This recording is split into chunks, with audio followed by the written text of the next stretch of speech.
Live from the apocalypse. It's the state of the game.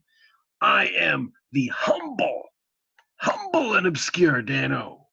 And slim with the tilted brim, K. Diggy. What's his mother effing? This week, we went on a journey with two albums at once. And I think I want to do a good job here setting the stage. Drake released his mixtape playlist. He calls it a playlist. Dark Lane demo tapes on 5-1. It debuted number 2 behind Kenny Chesney. Number 1 in the UK. Has a 60 on Metacritic. Mozzy released Beyond Bulletproof the same day. Debuted at number 7 on the iTunes charts. Drake was number 1. His last album, Internal Affairs, debuted at number 17 on the iTunes charts. So he is making progress. No search results in Metacritic for Beyond Bulletproof. So these are the two albums. Which one did you like better? Oh, hands down the Mozzy album. Hands down. Had you heard any Mozzy before?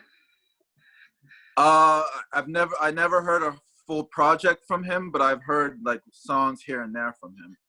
That's a good deal. So, and Mozzy's the one a lot of people listening to this probably are going to be a little less in the know on. So, my summary on Mozzy is a part of a class of rappers I refer to as the heart of the region.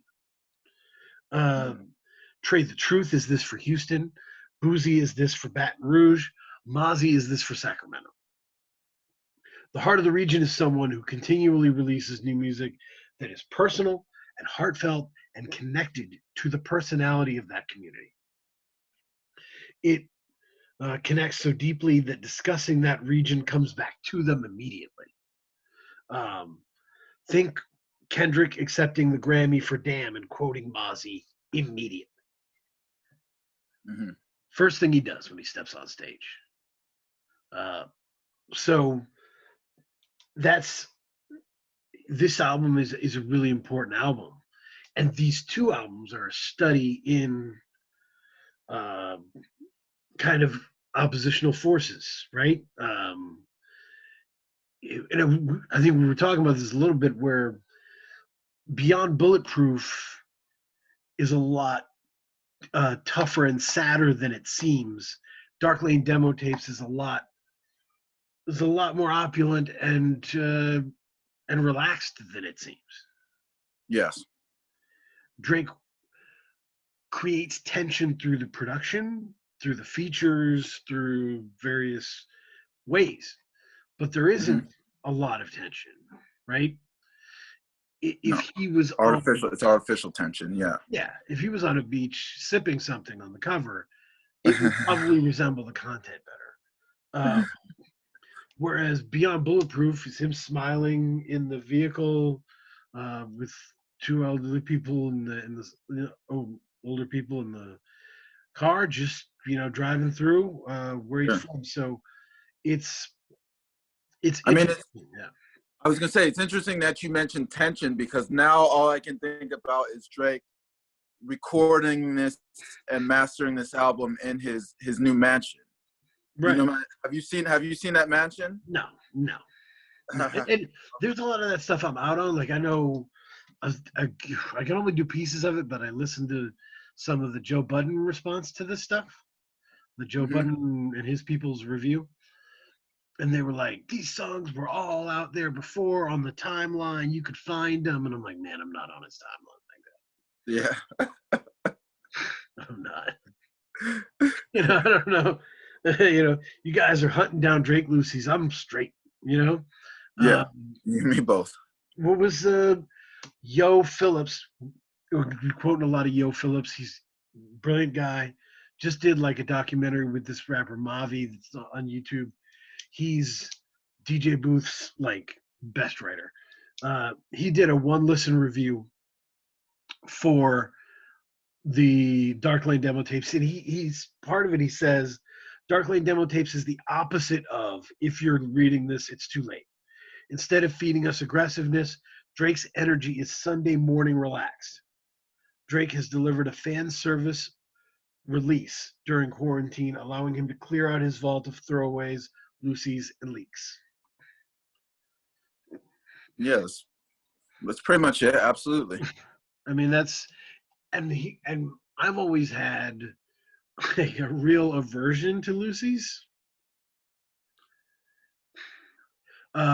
In like most contexts, like I remember in high school, I was super nuts for Jack Kerouac in high school, and my teacher was super nuts for him, and he showed me this book of letters that Ginsberg and this collected volume of letters Ginsberg and Kerouac had written to each other.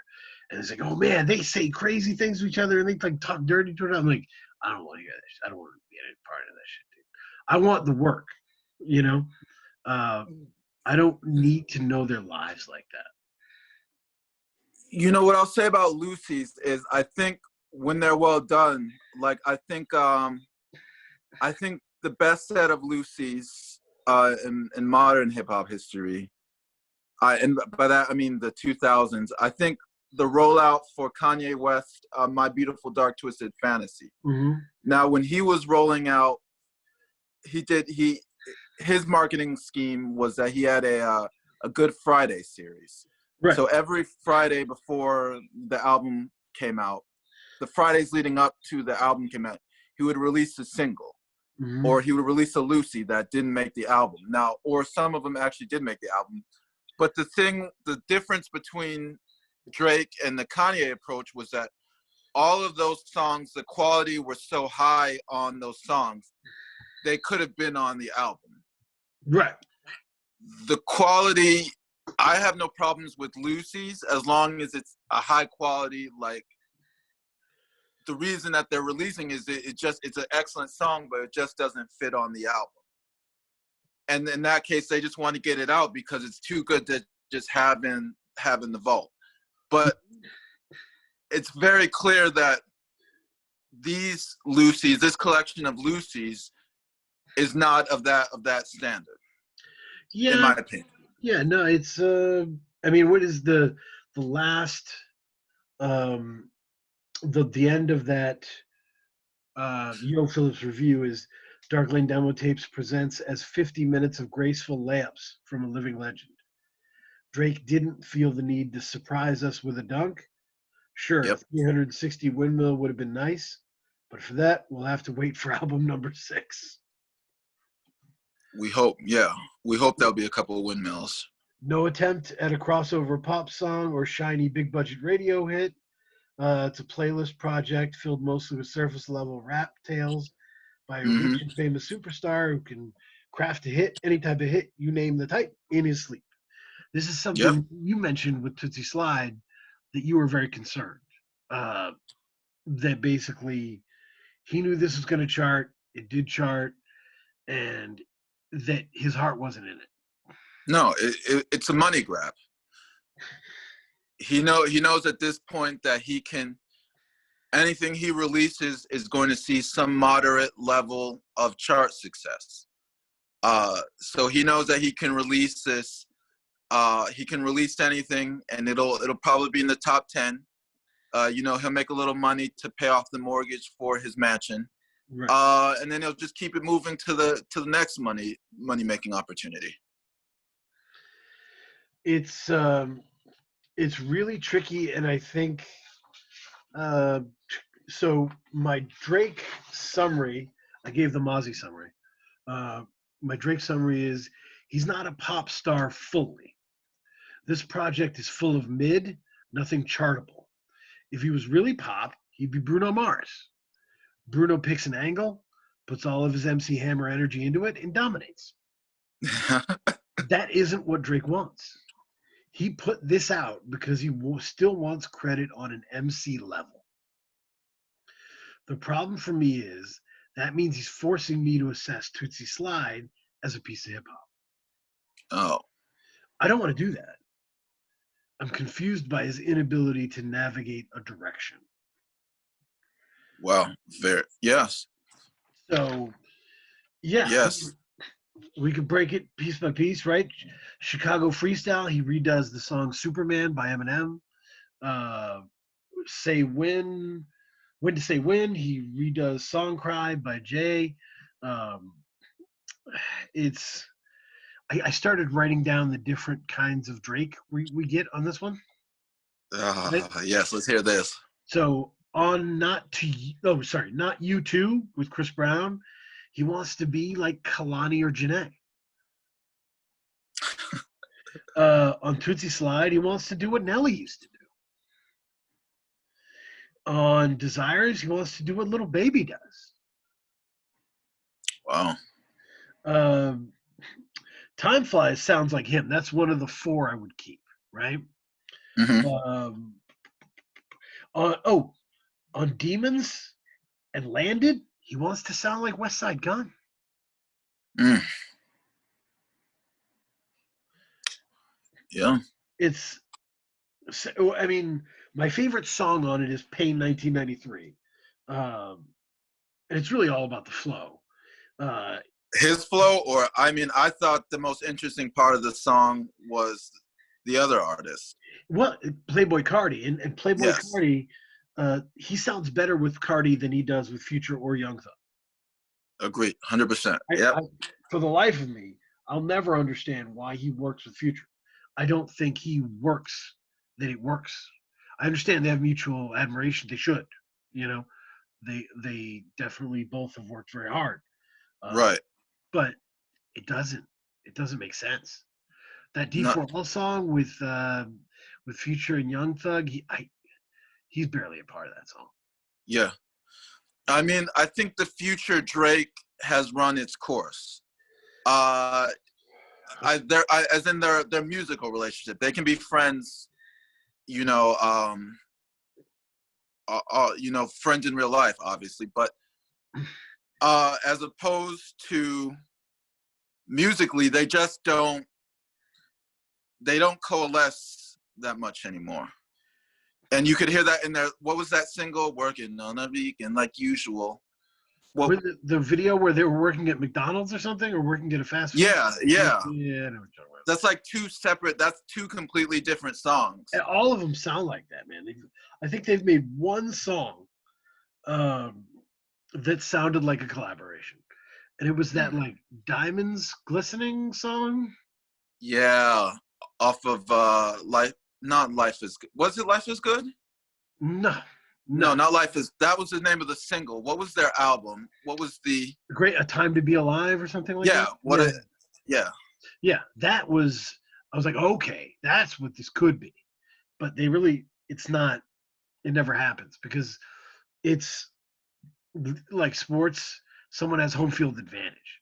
It's either a Drake beat or it's a Future beat, and those are two very different things. Absolutely. From Florida with Love is, I think, his best lyrical moment. He learns lessons. He understands the gravity of acting tough. He seeks the love, not just from romantic entanglement, but friendship. Um, But Steve, my issue with that is we've heard this type of song. It's not breaking new ground. You know what I mean? Like we've heard this type of Drake song before. This is what he's known for. So I mean, this song is like the best lyrically, sure, but he's still mailing it in because he knows what this type of Drake song sounds like. in my world, you would take the four songs off that: Deep Pockets, From Florida with Love, Pain 1993, and what Time Flies, and you would put those on another album. You know, you'd put those on an album of good stuff. You know, you keep those Yeah, and be yeah, like, all right, man. When I've got 10 in the tank and I need four more, I'll mix those in. You know what I mean? right. You're right. Agreed. Uh, Take those and work on those a little bit more because that's something that a lot of artists do. Like they'll work on something for years. right, You know what I mean? And there's no shame in that, like working on a song for 5, 6 years right. and then releasing it on another album. You know what I mean? Like, Yeah. No, it's totally. I mean, and it's just and I still hate war. Uh, and, and every accented Drake song, um, I can't handle it on a textural level. It, it's like a friend of yours doing a bit he won't let go of, you know? You're not going to make this happen. Just stop it. Stop it. And which is strange because I am that guy. Like, I am absolutely doing bits from years ago that no one finds funny because I think it's funny. And that to me is what that's totally what Drake's accented stuff is. Um,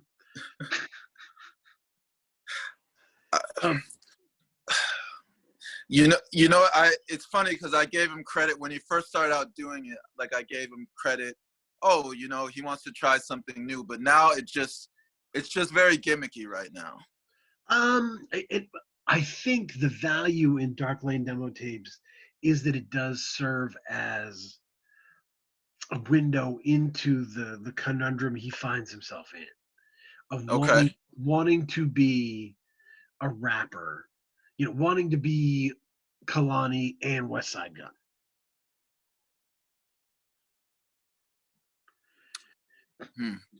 He came out and applauded, Kalani's new album, and she made a soundtrack to life. I believe it. I certainly believe that more than I believe the fucking Jill Scott was the apple of his Afrocentric eye. The internet knows your dating history, dude. It's not. Come on, man. But anyway, I, it's. I'm trying to be nice to you, but he. The fascinating thing about Drake is that there is some gender fluidity to his musical personality, right? Right. I grew up in like a Beanie Siegel universe, right? Rappers, they shot people outside of the club, and they, said inappropriate things in interviews, and they battled each other for very, very dumb reasons. And they were just trying to look tough and masculine. And Drake was the first guy to go, nah, man, I'm really influenced by Aaliyah, Yeah. Sade was. Yeah, Sade, Aaliyah, like he was really into that stuff. And he let it be a part of his musical identity. And he did that, it was very bold. I mean, I think, and here's because you're right. I think when he started out, there was a balance to it. And I attribute that balance a lot to 40. I don't know what 40's involvement with this project was, but I think when you saw him coming out, So Far Gone, Thank Me Later, Right. Take Care, even Nothing Was the Same. Mm-hmm. There was someone outside of his opinion helping guiding the molding of the piece of work.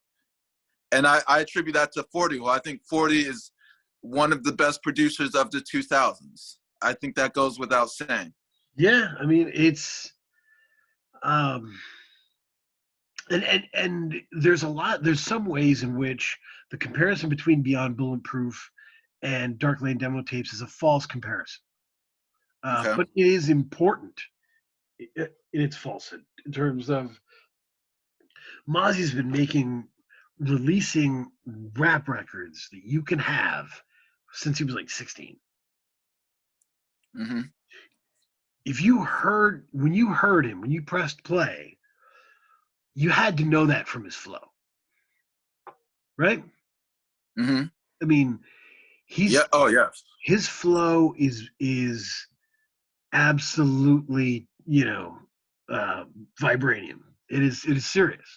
Agreed. A lot of energy. And a lot of dexterity to it. Yep. He can go in a lot of different directions. Yeah, this is a very different sounding album in terms of the R&B flavor. Eric Belanger on hooks, right? Like Hmm. the middle part of Beyond Bulletproof is a very pop record, right? Right. I Ain't Yes. Perfect, just all that stuff. It really it's radio friendly, dude. Uh, Right. but the first part is hardcore, Mhm. and the oh man, and this album still does have one of the spookiest songs he's ever made, which is on the back half. The homies want to know. Oh man, that was my highlight of the album. And I sent you an email full of Mozzy first verses. I'm just a sucker for like first verses. Yeah, he I, comes out swinging. yes. When I was making the Mozzy playlist, I just kept shaking my head like, man, I can't believe he started by saying that. Like, that's amazing. But yeah, the homies want to know starts with painkillers hardly help, but I'm a still pop. No regard for the children. That N word still shot. I'm feared in physical form. That's why I feel Pac. How we let him kill Nipsey, though, I'm still shocked. Oof. The the flow and how he says it is certainly not um, my wooden like sex ed video voice.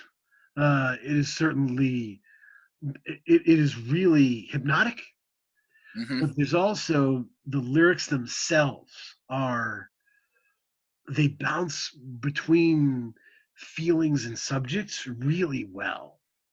Yes, I, I did notice that as well. Yeah.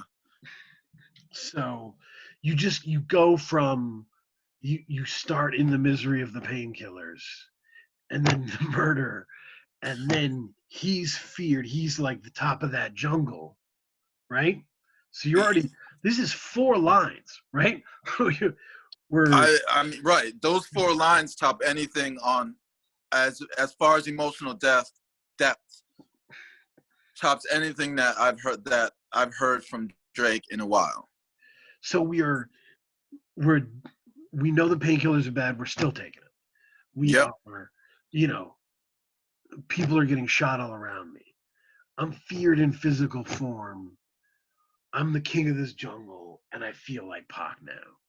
And then the last line, though, is the last guy who was like this just got killed. Yeah.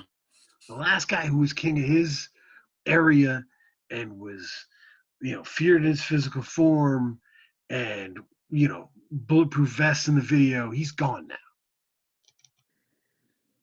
And I'm still dealing with it. That's 4 bars. Like, that's Yeah. Mozzy's a genius. And you know what it is? I think it's refreshing because you can hear.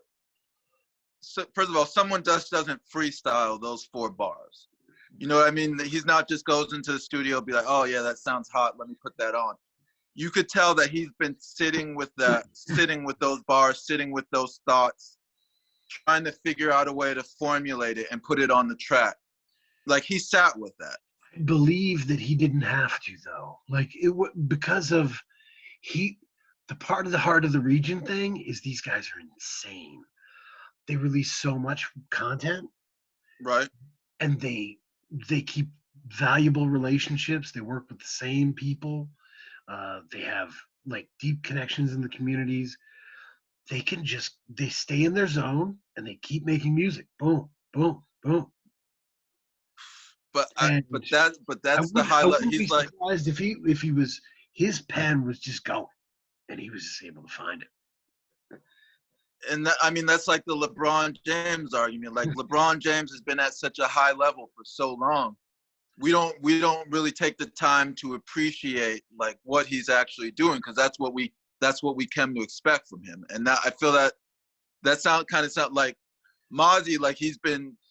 It sounds like to me like he's been doing this for so long. Like you just we take like this gift for granted, because I do feel like I don't think you could sit those 4 bars. You don't just come to the studio with those. You have to formulate a way and intelligently figure out a way to lay it out so that it makes sense and it paints a picture. And I believe he was my MVP runner-up last year. Mm-hmm. My honorable mention was Mozzy. So, you know, I certainly know people who absolutely know that he's one of the guys. Right. Yeah. No matter what he drops, you grab it. Mm-hmm. Mm-hmm. And it's because of this amazing misdirect, like the price tag. Yep. Hey, bitch, I'm banging till the death of me. Killers that'll step for me. Of course, I love my auntie. I just hate she's on that amphetamine. Oof, that line hit hard. I mean, he's never safe. On his own album, he's never safe. Yeah. That's what Beyond Bulletproof is about. He's never safe. And the thing is, I've listened to so much Mozzy, like not for this, but just over the course of years, right? And I've been so connected to Nipsey and to everybody out there in terms of listening to the music. When I saw, because I pre-ordered this album, the minute it was available for pre-order, I pre-ordered it. And when I saw that the title was Beyond Bulletproof, I let out this sigh. I let out this like, ooh, that's dark. That's dark, Mozzy.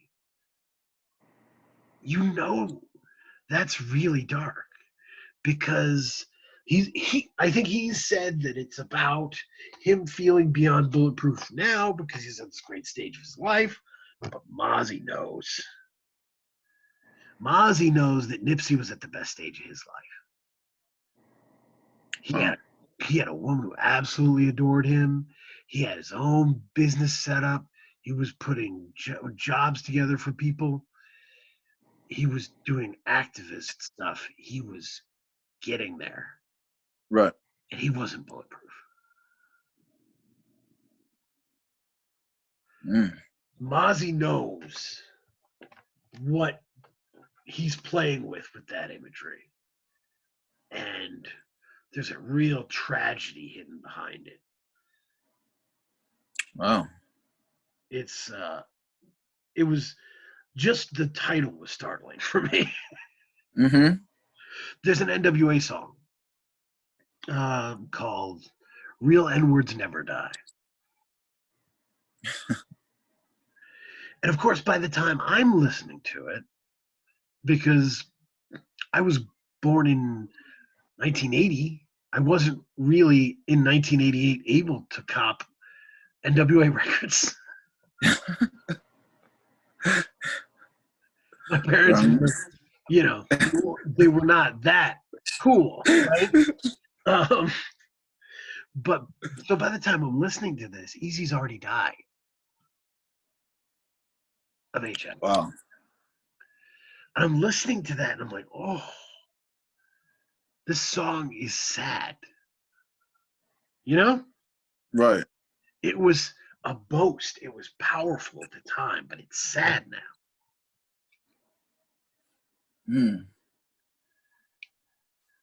And I was like, man, I hope there's never a time where Beyond Bulletproof becomes sad. You know? Because for it to be sad, the context of it would have to change. Yeah. In a not so positive way. Wow. Those are the stakes on Beyond Bulletproof, man. And they're everywhere. I'm not making it up, right? Like, if you ain't slid for your woes, can't respect that. Raised a rodent like my own, and I regret that. Overcame. I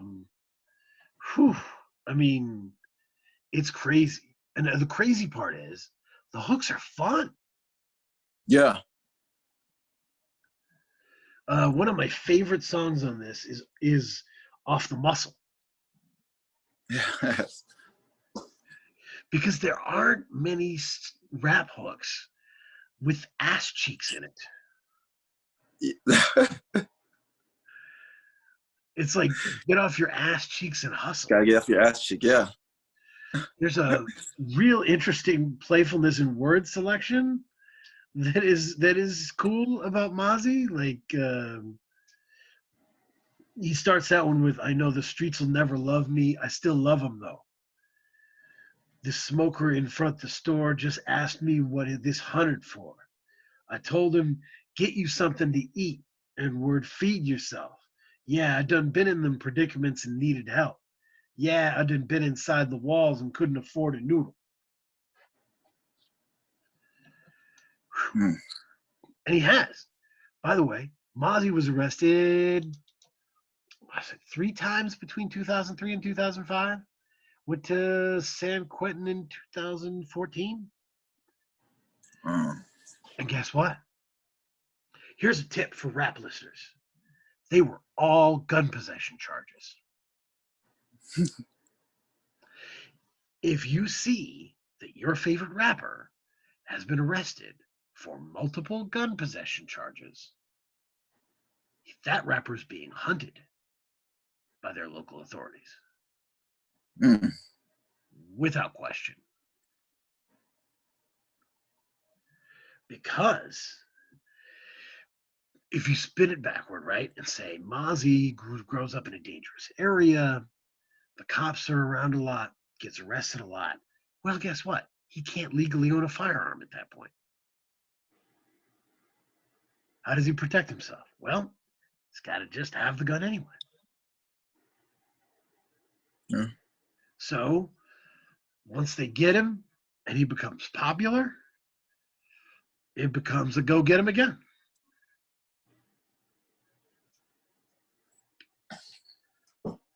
Mm. And people started hitting me up all shocked about the Meek Mill thing when they saw the documentary. I'm like, this is what happens.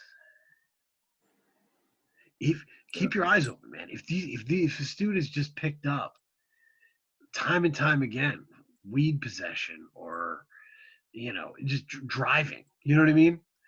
Man, the hip hop police are connected, man. They see everybody. Mm-hmm. They pick you up. They take you again. So, but yeah, it's just. So going back to my point about this being a false comparison, right? Okay. Mozzy has been sharpening his sword forever, right? Getting better, evolving, creating what he's doing. And his growth has not been hindered by any kind of premature stardom. There are famous people who I don't think should have been famous. At the time they got famous. Oh, okay. Asher As in it came too early? Asher Roth. And by the way, countless white MCs, right? Who just get thrown into the spotlight wicked early because people love white MCs. And they never get a chance to evolve or grow. Asher Roth should have been a mixtape guy for years. And once he found his way, got his deal. Should have been given that time to grow. He wasn't. Right. I mean, particularly for white rappers, if you don't take the reins quickly, you get labeled very quickly. Yeah, you get dumped in the V Nasty bin or whatever. Like, and that's how Mac. That's what made Mac special. Like he. Well, first of all, I think staying independent did wonders for him. He built great relationships, and he was able to control the narrative from the gate. And so that allowed him to grow and explore who he was as an artist, much more so than other white rappers of the time could. I think he did it differently, Mac. When he died, I said he was such a solid citizen, hip hop Hmm. citizen. Oh, He was absolutely. he was always repping Schoolboy's album or Odd Future Yep. or Travis Scott, whoever was coming out. Anderson Anderson Paak. Park. Yeah. He loved everybody's work. He loved Hmm. being a part of the community. He loved um, figuring. There's a whole series of things um, when Odd Future comes out, where Max starts doing mixtapes under fake names that are like Odd Future tapes because he loves Earl Sweatshirt and shit. Like he just wants to do that. Right. He never lost that kind of starry-eyed fandom. You know, Right. That's a good point. he enjoyed it, and sometimes the pedestal takes that away from you. Do you remember your boy Marshall's story about this? I love Marshall stories, dude. He said he said that while he was gone during that whatever 8-year stint, he wasn't doing anything. Hmm.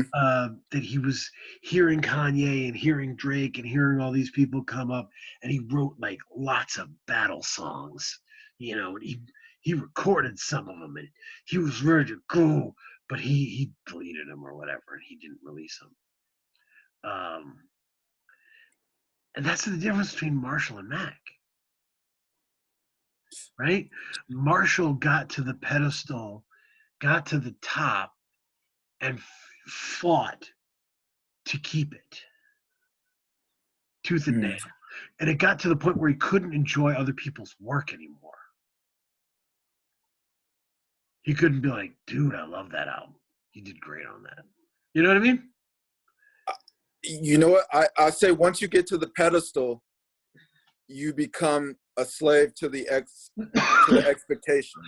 And Mm-hmm. I mean, I do think that's what happened to Marshall. Like he or Eminem, Marshall. I don't Eminem. I'll call him M. I'll call. What happened to M was he became a slave to the expectations and the numbers. And you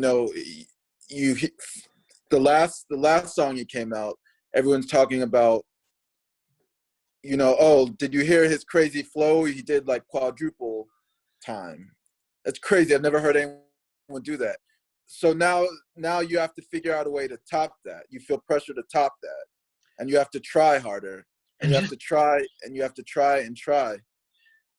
on a simple human level, the Hmm. easiest way to lose your mind is to stay in your mind. Mm. If you stay tangled up in your own circumstances and how you feel about this, how you feel about your legacy, these comments, Oh, that's the easiest way to lose your mind, right?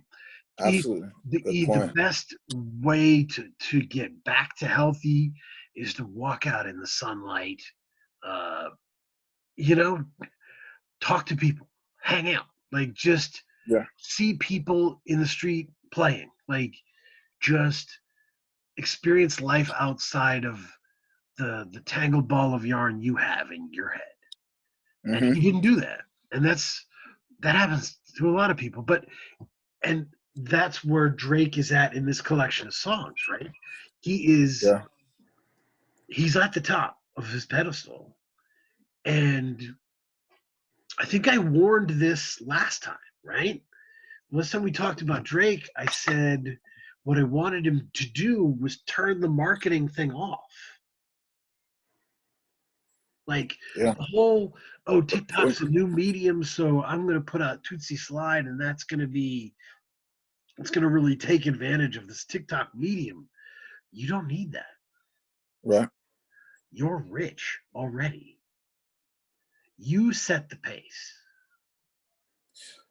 Well, when you get to that point, you're afraid to fail. Failure becomes your biggest enemy in more ways than one. And I think Drake is terrified, and M to a point as well is terrified of failing. But he used to have a template to it. He used to have a plan, right? it was basically the George Clooney plan, right? Mm-hmm. Um, George Clooney makes Ocean's 11, and then he pays for Good Night and Good Luck, right? Right. Drake makes On One for Khaled, you know, Right. and then he goes and makes Take Care, Mm-hmm. you know. Hmm. So I can get Good weird, I point. can get experimental, I can get, but it'll be mine, right? And then I'll give you what you want. You know what I mean? Right. And at this point, there's too many Drakes. There's too So many you're saying that he Drakes. uses, because this is an interesting point. So you're saying that he uses those singles like the, you know, the hood anthems, like I'm on one, to build his credibility. You know, use that credibility, and then he expands that to his albums. That he uses his albums to really express who he is, using the credibility that he gained on the singles. The Is weird, that what you're saying? yeah, I mean, to an extent, the weird part um, about being an artist is that you build strong muscles, right? You're good at this, and you become so good at it, you're bored with it, and then you go try and get this one as strong as that one, right? Because Okay. you don't want to have one Popeye arm and one regular arm, right? Right. So he he can make On One in his sleep. Right. He can make another On One tomorrow. I really Absolutely. believe that. That it's not hard for him to do that, Agreed. Very because true. it's a lot like Kanye's soul sample beats, right? He can do those in his sleep. He's kind of bored with them. Mm-hmm. That's why we don't get him as much as we love to, right? Right. Working on the other muscle. Drake's in a weird position where he's worked so many different sets of muscles that the workout's getting complicated. And for the listener, it's hard to pull it all together. And that's why these Lucy's are very strange. But somebody like Mozzy just doesn't have that issue, right? He Right. stays in his zone. He focuses on the content. He makes it better than before. That's all he's got to do, right? Right. This album's better than Internal Affairs, which is his last album. It charts better than Internal Affairs. Win. I mean, he has no or I shouldn't say he doesn't have any expectations, but the expectations that a person like Drake has are crushing. A guy like Mozzy, like as I said, I've heard before Bulletproof, like I'd heard of Mozzy and I heard Right. like random songs, but I've never listened to a project that he's released. So I had no expectation of what it should sound like. So that's why I think, you know, Bulletproof was a more enjoyable experience, because like I was surprised. It was a surprise to me how good it was. I wasn't expecting it to be that good. The Mozzy? Yeah. Yeah. I mean, well, it's maybe the expectations on somebody like uh Mozzy is like the expectations on somebody like Kawhi when he went to the Raptors, right? Mm, We know you're good, you know. We hope you're still very good, right. right? And once he did come out and he was very good, we were all like, "Oh, there he is. He's still very good, or Yeah. he's even better." Like, but it's a simple 1-to-1. Whereas Drake's life is probably as complicated as like Donald Glover's life. People are coming at Donald Glover like, "Hey, man, you're funny. You should get back into that." Right. You know, other people are like, "Man, you got to focus on this music, man." Right. You know, or when's Atlanta coming back? Right? Like, you try and experiment to grow yourself, and they end up being more balls to juggle. But I do believe you can be the phrase that comes to mind when I think about Drake is jack of all trades, master of none. Oh, no question. You can exercise all of these muscles, yes, but let's be honest, that works, like balance works in sports, but, and correct me if I'm wrong, I think when it comes to music, particularly hip hop, we're not necessarily looking for balanced MCs. We're looking, when we go to X rapper, we're looking for that one thing that rapper can. No. Come on, man. What's going on?